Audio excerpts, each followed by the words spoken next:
Hello there, Heather here from the Unraveled Mitten. Today I'm going to show you how to make front post and back post stitches. Post stitches are used to create texture like the basket weave stitch or the double waffle stitch and these beautiful crochet cables.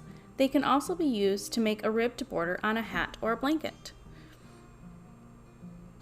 Now, post stitches aren't really a stitch pattern like a shell stitch or a linen stitch. There's not really a certain multiple chains you need. It's just an indicator of where and how you need to insert your hook.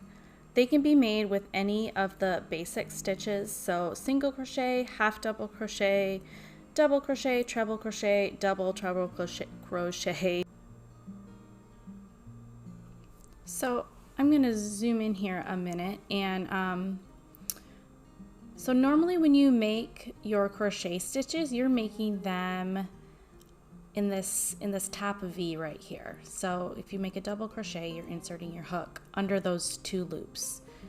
You know, sometimes you might be doing a back loop or a front loop, but typically you're going to be crocheting under those two loops of that V at the top. So with a post stitch, you are going to crochet around this part of the stitch, the post. So whether it's a back post or a front post stitch will tell you, how to insert your hook. If it's a front post, you'll insert from front to back to front. And if it's a back post, you'll insert from back to front to back.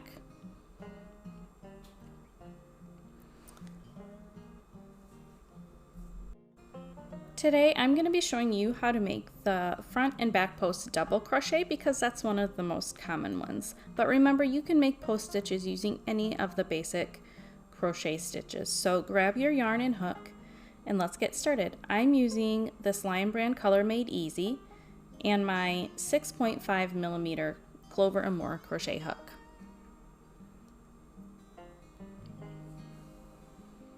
So I have my base fabric here. It's just double crochets. You always need a base to crochet into for post stitches since it's not an actual stitch pattern.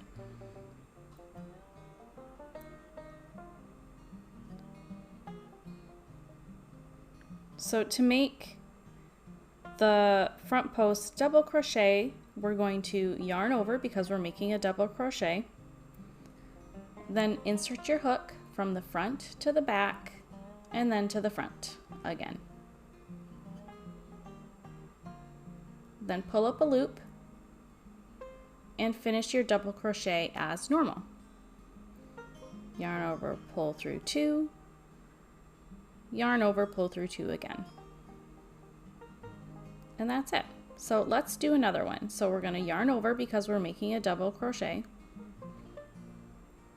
Insert your hook from front to back to front. Pull up a loop and then complete your double crochet as normal. All right, let's do one more. Yarn over because we're making a double crochet. Insert your hook from front to back to front. Pull up a loop and then complete your double crochet as normal.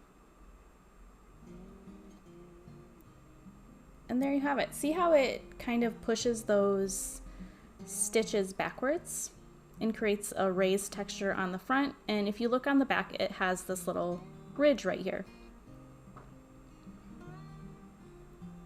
So I'm going to pull these out and show you how to make a back post double crochet. This one feels a little bit more tricky, but once you get the hang of it, you'll do fine. So we're going to yarn over because we're making a double crochet again. Remember, you can do this in any stitch. So when we did our front post double crochet, we inserted our hook from front to back to front. But now we're going to start on the back,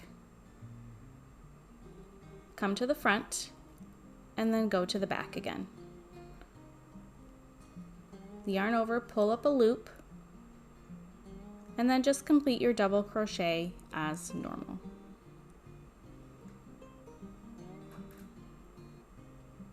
let's do that again. So yarn over because we're making a double crochet. Insert your hook from back to front to back around your stitch. I kind of like fold my work onto my hook like that, makes it a little easier. Pull up a loop and then complete your double crochet as normal.